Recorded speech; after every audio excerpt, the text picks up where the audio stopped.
إن الحمد لله نحمده ونستعين ونستغفره ونعوذ بالله من شرور أنفسنا ومن سيئات أعمالنا من يهده الله فلا مضل له ومن يضلل فلا هادي له وأشهد أن لا إله إلا الله وحده لا شريك له وأشهد أن محمدا عبده ورسوله أما بعد.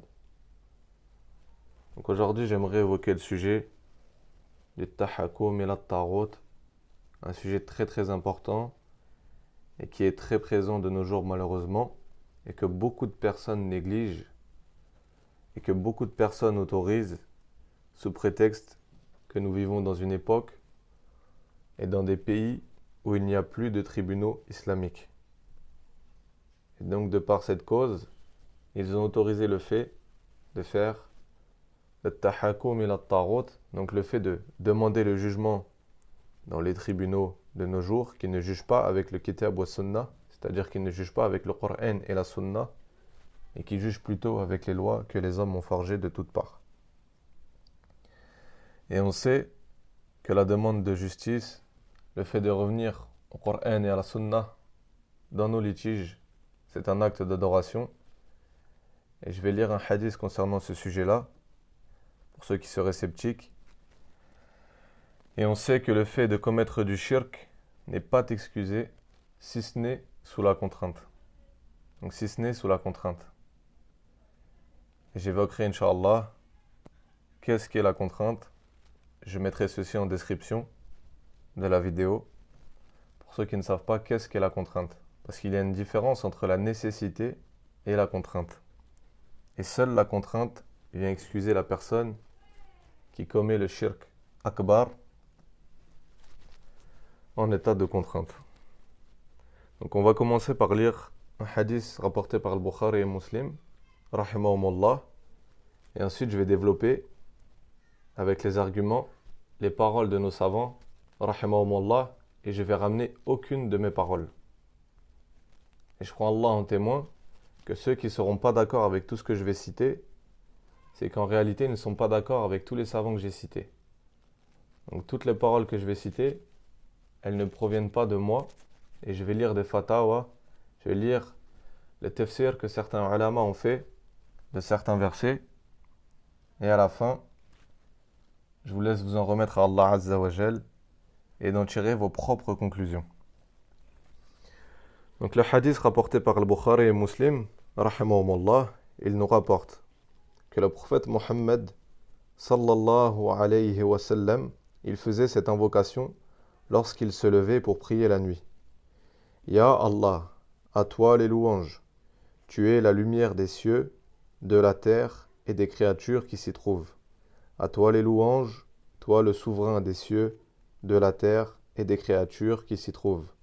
À toi les louanges, toi la vérité, ta promesse est une vérité, tes paroles sont une vérité, ta rencontre est une vérité, le paradis est une vérité, le feu est une vérité, l'heure suprême est une vérité, les prophètes sont une vérité, Mohammed est une vérité.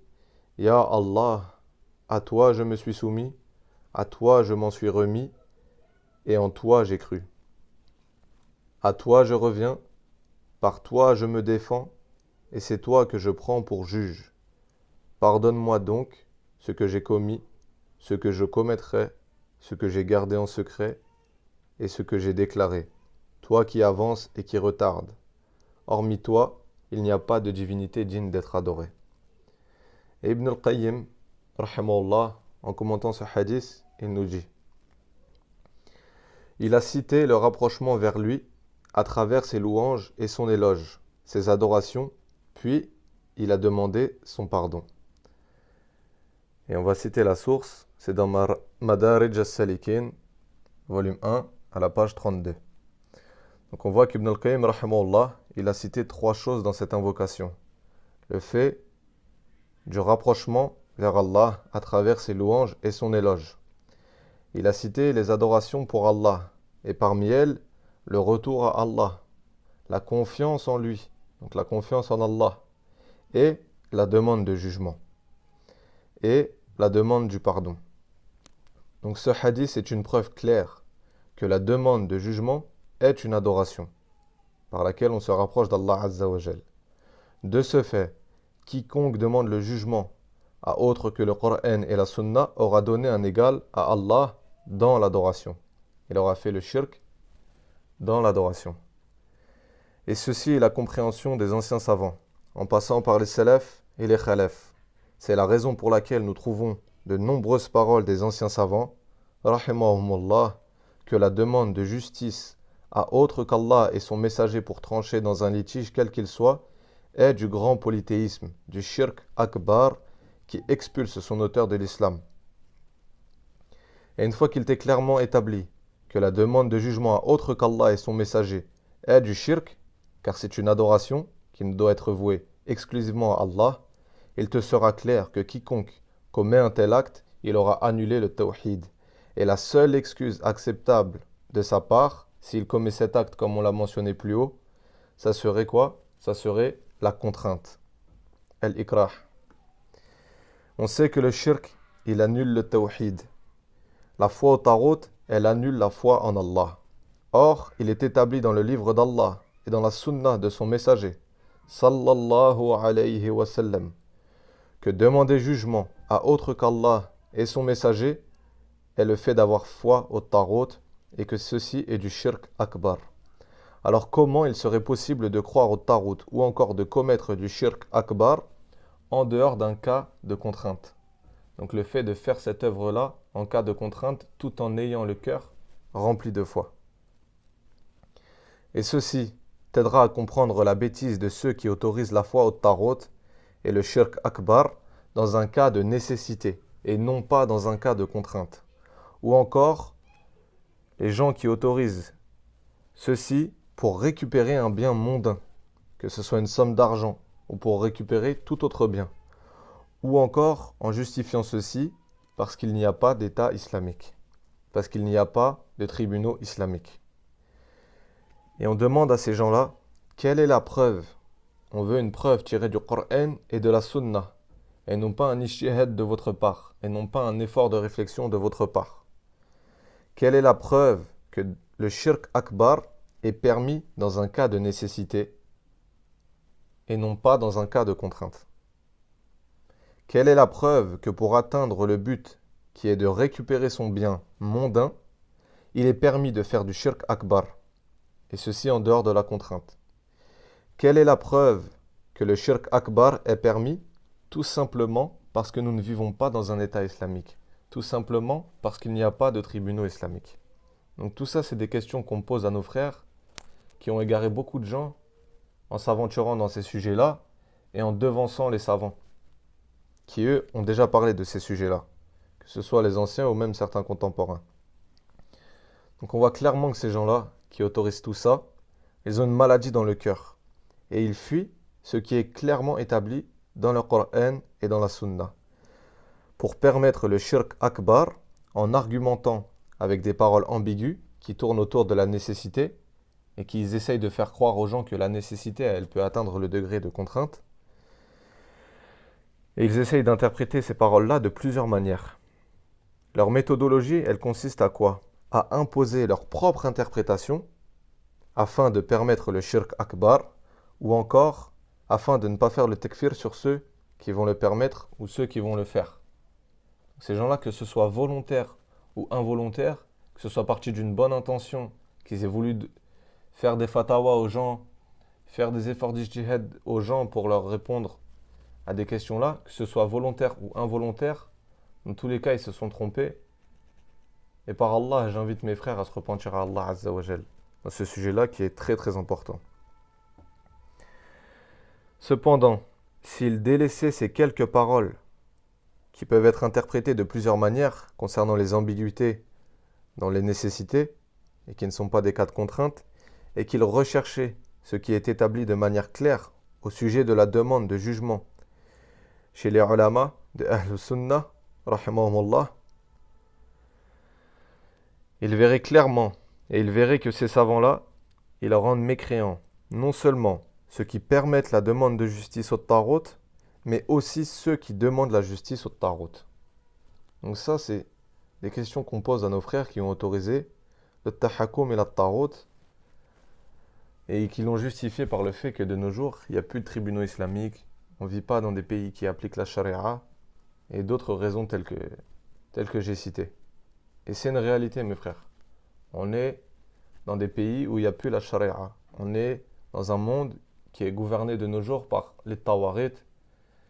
De nos jours, c'est la démocratie, c'est les lois des hommes qui règnent sur la terre d'Allah Azza wa Jal. Et c'est à nous de faire les causes, et c'est à nous de ne pas être faibles en tombant dans leur fossé, dans leur péché. Et c'est à nous de s'éloigner de tout ça. Donc là, je vais citer les preuves et les paroles des ulama, comme je l'ai dit tout à l'heure. Dans la sourate 4, le verset 60, Allah Ta'ala, il nous dit: N'as-tu pas vu ceux qui prétendent croire à ce qu'on a fait descendre vers toi, c'est-à-dire le prophète sallallahu alayhi wa sallam, et à ceux qu'on a fait descendre avant toi, donc les anciens prophètes. Ils veulent prendre pour juge le Tarot, alors que c'est en lui qu'on leur a commandé de ne pas croire. Mais le diable veut les égarer très loin dans l'égarement. Et Cheikh al-Islam ibn Taymiyyah, rahimahullah, il nous dit dans Majmu' al-Fatawa, le volume 12, à la page 339, en commentant ce verset: Comme il l'a blâmé, comme Allah a blâmé ceux qui prétendent croire en tous les livres, cependant, il délaisse le jugement du livre et de la sunna, et il se juge chez certains tawarites, comme c'est le cas de beaucoup de personnes qui prétendent être musulmanes. Il se juge selon les paroles des sabéens, philosophes ou autres, ou au règlement de certains rois qui ne sont pas sur l'islam, comme les rois turcs et autres. Et là, Cheikh al-Islam ibn Taymiyyah, il a cité des exemples qui étaient présents à son époque. Et nous, de nos jours, l'exemple qu'il aurait pu rajouter s'il était vivant à notre époque, ça aurait été le fait de se faire juger dans les tribunaux forgés, qui vont nous juger avec le code civil, le code pénal, la démocratie, etc. Les lois que les hommes ont forgées. Ensuite, Sulayman ibn Abdillah, rahimahullah, il nous dit dans son livre Taysir al-Aziz al-Hamid, à la page 419. Et écoutez bien, je vais citer toutes les sources pour ceux qui ne veulent pas accepter ma parole, et je vais citer toutes les sources pour que les gens puissent revenir à ces livres-là et qu'ils puissent voir de eux-mêmes que ce n'est pas des paroles qui sortent de moi-même et que ce n'est pas des choses que j'ai inventées de ma bouche ou de ma tête. Donc dans son livre, Taysir al-Aziz al-Hamid, à la page 419, il nous dit, en commentant toujours le même verset: Dans ce verset se trouve la preuve que délaisser le jugement du Tarot, c'est-à-dire le jugement autre que le Coran et la Sunna, fait partie des obligations de la religion.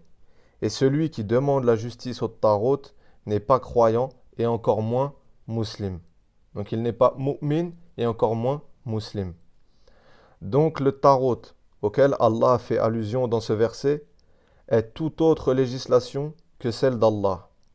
Alors comment une personne qui prend pour juge le Tarot peut-elle prétendre mécroire en lui? Comment une personne qui prend pour juge le Tarot, elle peut prétendre avoir fait al-kufr bit Tarot, la première obligation qu'Allah Azza wa Jal il a chargée des enfants d'Adam, al-kufr bit Tarot wal imanu billah. Abd al-Rahman ibn Hassan rahimahullah, après avoir cité le verset dans lequel Allah dit: Nulle contrainte en religion, car le bon chemin s'est distingué de l'égarement. Donc quiconque mécroit au Tarot, tandis qu'il croit en Allah, saisit certes l'anse la plus solide qui ne peut se briser. Et Allah est audient et omniscient. Dans la sourate 2, le verset 256. Et il a dit: C'est ainsi que la demande de justice au Tarot est une croyance en lui. Ça, c'est dans Fath al-Majid, à la page 345. Ensuite, Mohamed Amin al-Shinqiti, rahimahullah, un savant mauritanien très connu, que même ceux qui se prétendent de la salafiyya, ils prennent de lui.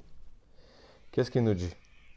L'association à Allah dans son jugement et l'association à Allah dans son adoration indiquent tous les deux une seule et même signification, et il n'y a aucune différence entre les deux.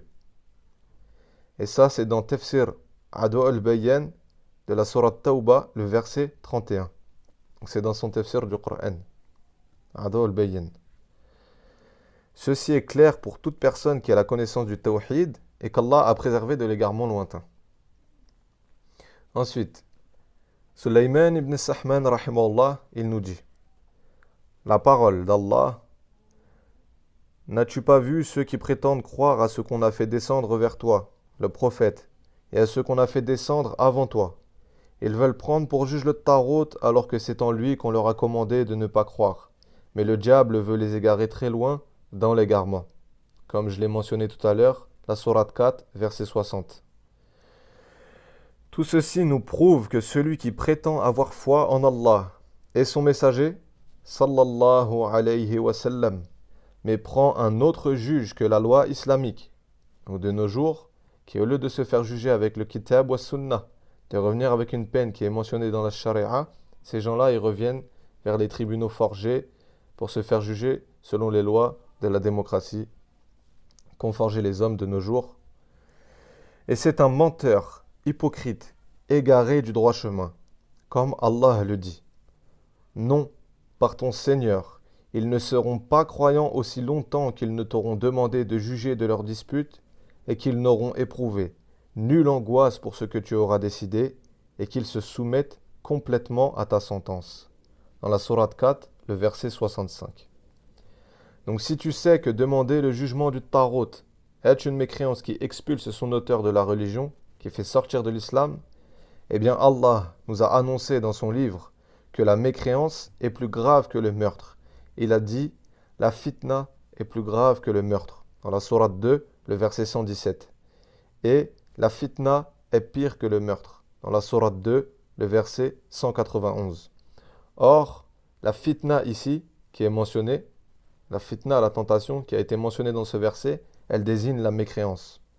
De ce fait, si tous les bédouins et les villageois s'entretuaient jusqu'à disparaître, ceci serait moins grave que si on nommait un seul tarot qui juge à l'encontre de la loi de l'islam qu'Allah a envoyé avec son messager, sallallahu alayhi wa sallam. Si le fait de demander son jugement est une mécréance et que le litige en question est sur une affaire qui est mondaine, qui concerne des biens mondains, tels que récupérer de l'argent, etc., comment te serait-il alors permis de devenir mécréant pour récupérer des biens mondains? Si tous tes biens mondains devraient disparaître, il ne te serait pas permis de t'en référer au Tarot afin qu'il te juge, pour ne pas les perdre et pour les préserver. Et même si tu te trouvais dans une situation où on t'oblige de choisir entre deux cas, prendre le Tarot pour juge ou perdre tous tes biens mondains, eh bien tu devras obligatoirement choisir de perdre tes biens et il ne te sera pas permis de prendre pour juge le Tarot. Et ça, c'est mentionné dans Ad-Durar as-Saniya, le volume 10, de la page 502 à 510. Et c'est aussi mentionné dans une petite risala qu'il a fait le cheikh, qui s'appelle Exposé sur le Tarot. Vous pouvez la trouver sur internet, sur un site qui s'appelle Bibliothèque Qur'an Sunnah. C'est un overblog et dessus ils ont rassemblé énormément de livres. Et vous pouvez trouver cette petite risala qui s'appelle Exposé sur le Tarot. Ensuite, l'imam Ibn al-Qayyim, rahimahullah, il nous dit au sujet de la parole d'Allah Ta'ala: non, par ton Seigneur, ils ne seront pas croyants aussi longtemps qu'ils ne t'auront demandé de juger de leurs disputes et qu'ils n'auront éprouvé nulle angoisse pour ce que tu auras décidé et qu'ils se soumettent complètement à ta sentence. Dans Surat An-Nisa, le verset 65. Et qu'est-ce qu'il nous dit Ibn al-Qayyim rahimahullah? Allah a juré qu'ils ne seront pas croyants jusqu'à ce qu'ils prennent pour juge son messager, sallallahu alayhi wa sallam, et jusqu'à ce que l'angoisse se dissipe dans leur intérieur par rapport à son jugement, et jusqu'à ce qu'ils se soumettent complètement à son jugement. Et ceci est la vraie satisfaction de son jugement. Donc la demande de jugement se situe au niveau de l'islam, la dissipation d'angoisse au niveau de l'iman et la soumission complète au niveau de l'ihsan. Et ça, c'est dans Madarij as-Salikin, le volume 2, à la page 201. Ensuite, l'imam Ibn Kathir, rahimahullah, qu'est-ce qu'il nous dit? Dans Al-Bidaya, wa Nihaya, le volume 13, à la page 128. Quiconque abandonne la loi claire révélée sur Mohammed, sallallahu alayhi wa sallam, le dernier des prophètes, et cherche le jugement d'une autre loi qui a été abrogée, il devient mécréant. Que dire de celui qui cherche le jugement dans le Yasir? C'est le livre de loi que Gengis Khan, l'ancien roi des Tatars, il avait fait pour eux. Et nous, que dire de nos jours en ceux qui recherchent la justice dans le code civil, le code pénal, etc., les lois que les kuffars ils ont forgées? Que dire de celui qui recherche le jugement dans ces choses-là et le rend prioritaire sur la charia? Celui qui fait cela est un mécréant, et ceci à l'unanimité des musulmans. Voici l'unanimité des musulmans que quiconque prend pour juge les lois abrogées, comme c'est le cas des lois qui se trouvent dans le Taurat ou dans l'Injil, il devient un kafir. Alors que dire de la personne qui prend pour juge des lois issues des passions des kuffars, des pervers et des injustes qu'ils ont forgées de toutes pièces? Ce n'est même pas des lois qu'Allah Azza wa Jal il avait autorisées à un certain moment et qui ensuite, au cours des législations, il a changé le jugement concernant ces lois et il a autorisé certaines choses qui étaient interdites avant ou interdit certaines choses qui étaient autorisées avant. Là, c'est même pas ça. Là, c'est carrément des lois que des gens, ils ont sorties de leur tête. Ensuite, Allah, qu'est-ce qu'il nous dit dans le Coran? Il en est ainsi, parce qu'ils ont aimé la vie présente plus que l'au-delà. Et Allah, vraiment, ne guide pas les gens mécréants. Dans la sourate 16, le verset 107. Donc écoutez bien ce que nous dit Cheikh Mohammed ibn Abdel Wahhab dans Kashfu ash-Shubuhat à propos de ce verset que je viens de citer. Je vais le reciter parce que c'est important. Il en est ainsi, parce qu'ils ont aimé la vie présente plus que l'au-delà. Et Allah vraiment ne guide pas les gens mécréants. Donc aujourd'hui, les gens ils se permettent de faire le tahakum et la tarot sous prétexte que s'ils ne font pas cette œuvre-là, ils vont perdre leurs biens, ils vont perdre leur argent et que du coup ils vont subir une injustice et qu'ils perdent leurs biens, etc. Donc qu'est-ce qu'il nous dit Cheikh Mohammed ibn Abdel Wahhab rahimahullah dans Kashfu ash-Shubuhat? Il a déclaré que cette mécréance, elle n'est pas due à une croyance, ni à l'ignorance, ni à la haine vis-à-vis de la religion d'Allah, ni pour l'amour de la mécréance, mais plutôt que la cause de cette mécréance, elle est à cause d'un profit dans ce bas monde. Fin de sa parole. Quant au fait de ne pas pouvoir se référer au jugement d'Allah, ceci n'est pas une contrainte. Parce que la contrainte, c'est forcer quelqu'un à prononcer une parole ou à commettre un acte contre son gré. La personne contrainte, elle n'a ni volonté, ni choix de prononcer la parole ou de commettre l'acte qui va annuler son islam. C'est pour ça que la personne qui est en état de contrainte, et je vais mettre qu'est-ce que c'est la contrainte dans la description de la vidéo, cette personne-là, elle ne sort pas de l'islam, et ça, il y a ijma' dessus. Sur une personne qui commet le shirk en état de contrainte, elle ne sort pas de l'islam là-dessus.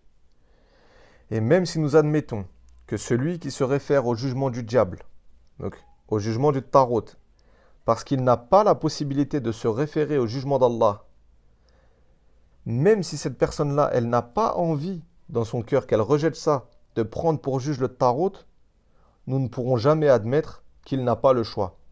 Il a le choix de soit délaisser le tawhid en commettant du shirk, en faisant le tahakum et la tarot, ou bien il a le choix de récupérer son bien.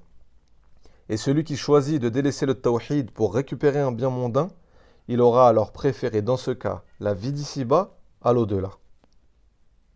Ça, c'est pas les paroles de Mohammed ibn Abdel Wahhab, c'est un frère qui avait mentionné ça quand il avait détaillé cette parole de Mohammed ibn Abdel Wahhab, et il a eu de très belles paroles qui sont véridiques. Ensuite, le Cheikh Abdurrahman Saadi, rahimahullah, il a dit dans son livre Al-Qawl al-Sadid ala Kitab al-Tawhid, à propos de la parole: n'as-tu pas vu ceux qui prétendent croire à ce qu'on a fait descendre vers toi, le prophète sallallahu alayhi wa sallam, et à ce qu'on a fait descendre avant toi? Ils veulent prendre pour juge le tarot, alors que c'est en lui qu'on leur a commandé de ne pas croire. Mais le diable veut les égarer très loin dans l'égarement. Ça, c'est dans la sourate 4, le verset 60, et je ne cesse de la mentionner. Quiconque demande justice à autre qu'Allah et son messager, sallallahu alayhi wa sallam, il aura pris cette autre personne-là comme seigneur, et il aura pris pour juge le tarot. Ça, c'est la parole d'Abdurrahman ibn Sa'di, dans son livre Qawl al-Sadid. Ensuite, le Cheikh al-Islam ibn Taymiyyah, rahimahullah, il a dit: Et Allah a ordonné à tous les musulmans de reporter leurs désaccords, de traiter leurs litiges à Allah et son messager sallallahu alayhi wa sallam. Comme nous le dit Allah dans la sourate An-Nisa, le verset 59, puis si vous vous disputez en quoi que ce soit, renvoyez-le à Allah et au messager. Si vous croyez en Allah et au jour dernier, ce sera bien mieux et de meilleure interprétation. Et ça concerne toutes les disputes, que ce soit quelque chose de grave ou de moindre. Que ce soit pour une petite somme d'argent ou pour une grosse somme d'argent. Que ce soit pour récupérer 10 euros ou pour récupérer 100 000 euros, ça ne change rien du tout. On doit toujours revenir vers le Coran et la Sunna. Allah a dit: non, par ton Seigneur, ils ne seront pas croyants aussi longtemps qu'ils ne t'auront demandé de juger de leurs disputes et qu'ils n'auront éprouvé nulle angoisse pour ce que tu auras décidé et qu'ils se soumettent complètement à ta sentence. Toujours dans Surat An-Nisa, le verset 65. Donc quiconque ne se conforme pas à prendre pour juge Allah et son messager, sallallahu alayhi wa sallam, dans ses disputes, dans ses litiges, Allah a juré par lui-même que cette personne-là, elle n'a pas la foi. Donc Allah Azza wa Jal, il a kafar cette personne. Il a fait son takfir. De même, juger par la loi qu'Allah a révélée est obligatoire pour le prophète sallallahu alayhi wa sallam, ainsi que pour tous ceux qui le suivent, donc nous, les musulmans. Quant à celui qui n'y s'y conforme pas, c'est un kafir, c'est un mécréant qui sort de l'islam. Et ça, c'est dans Minhaj Sunnah an-Nabawiyya, le volume 5, la page 130-131. Ensuite, Mohammed ibn Ibrahim, l'ancien moufti de la péninsule arabique, qu'est-ce qu'il a dit? Dans ses Fatawa wa Rasail, le numéro 4065, le volume 12, la page 284. Il a dit: il fait vraiment partie de la mécréance majeure qui expulse de la religion et clair que de donner aux maudites lois forgées par les hommes la place que devrait avoir ce qu'a transmis l'esprit fidèle, c'est-à-dire Jibril alayhi salam, sur le cœur de Mohammed sallallahu alayhi wa sallam, pour qu'il soit entre tous un avertisseur en langue arabe claire, et ceci en jugeant par elle les lois forgées et en se remettant à elles en cas de quelconque conflit, contredisant et refusant la parole d'Allah Ta'ala. Allah nous dit dans Surat An-Nisa, le verset 59, si vous vous disputez en quoi que ce soit, déférez-le à Allah et au messager, si vous croyez en Allah et au jour dernier. Cela sera meilleur pour vous et de plus belle incidence. Ensuite, Ibn Taymiyyah, rahimahullah, qu'est-ce qu'il nous dit? Dans la catégorie de la grande alliance avec les kuffars qui annulent l'islam et pour laquelle Allah a blâmé les gens du livre et les hypocrites, il y a le fait de croire dans une partie de leur religion mécréante ou encore de leur demander le jugement lors d'un litige en dehors du livre d'Allah Azza wa Jal. Et ça, c'est dans Majmu' al-Fatawa, le volume 28, à la page 199. Ensuite, Mohammed ibn Abdel Wahhab, rahimahullah, qu'est-ce qu'il nous dit dans Kashfu ash-Shubuhat? Si tu as constaté que certains hypocrites qui ont combattu les Romains avec le messager d'Allah, sallallahu alayhi wa sallam, ils sont sortis de l'islam à cause d'une parole qu'ils ont dite en plaisantant et en jouant, c'est-à-dire que ces gens-là, quand ils ont prononcé une parole de mécréance pour se moquer du prophète sallallahu alayhi wa sallam et des sahaba, ils n'avaient pas la niya de mécroire. Ces gens-là, juste, ils plaisantaient avec la religion. C'était pour rigoler. Mais ils ont mécru par leurs paroles. Alors tu comprendras que celui qui dit une parole de mécréance ou qui fait de la mécréance par peur de diminution de ses biens ou de son rang, de son honneur ou du retournement des gens contre lui, donc que les gens y parlent sur lui, c'est bien plus grave que de dire une simple parole de mécréance en plaisantant. Si celui qui a dit une parole de mécréance en plaisantant, qui n'avait pas la niya d'apostasie, il est devenu mécréant, alors que dire de celui qui prononce la mécréance volontairement? Et cette parole, elle sert d'appui au fait que quiconque commet le shirk akbar en prenant pour juge le tarot par peur de perdre un bien, il devient un mushrik. Ça, c'est dans Kashfu ash-Shubuhat.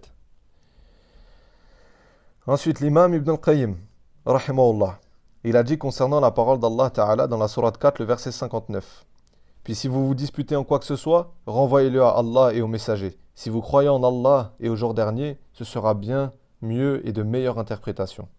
Donc un meilleur aboutissement. Qu'est-ce qu'il nous dit? Ceci est une preuve tranchante qu'il est obligatoire de se référer dans toutes sortes de litiges au Coran et à la Sunna, et non pas à quelque chose d'autre. Quiconque se réfère à quelqu'un d'autre va à l'encontre de l'ordre d'Allah. Le serviteur n'a pas de foi tant qu'il ne se réfère pas dans tous ses litiges à Allah et à son messager. Et Allah dit à propos de cela, si vous croyez en Allah et au jour dernier, ceux-ci et ceux dont nous avons parlé auparavant, à savoir l'absence de la condition, annule l'acte lié à cette condition. Cela démontre que celui qui prend pour juge autre qu'Allah et son prophète, sallallahu alayhi wa sallam, est en dehors de ce qu'implique la croyance en Allah et au jour dernier, c'est-à-dire qu'il sort de l'islam. Ce verset protecteur, briseur, clair, et qui est un remède te suffit, car il brise le dos de ceux qui vont à l'encontre et il protège ceux qui s'accrochent et qui l'appliquent. Ça, c'est dans Ar-Risala At-Tabukiyya. Ensuite, Hamad ibn Nasir al-Ma'mar, il nous dit, en commentant le verset de la sourate 4, le verset 59, puis si vous vous disputez en quoi que ce soit, renvoyez-le à Allah et au messager si vous croyez en Allah et au jour dernier, ce sera bien mieux et de meilleure interprétation et aboutissement.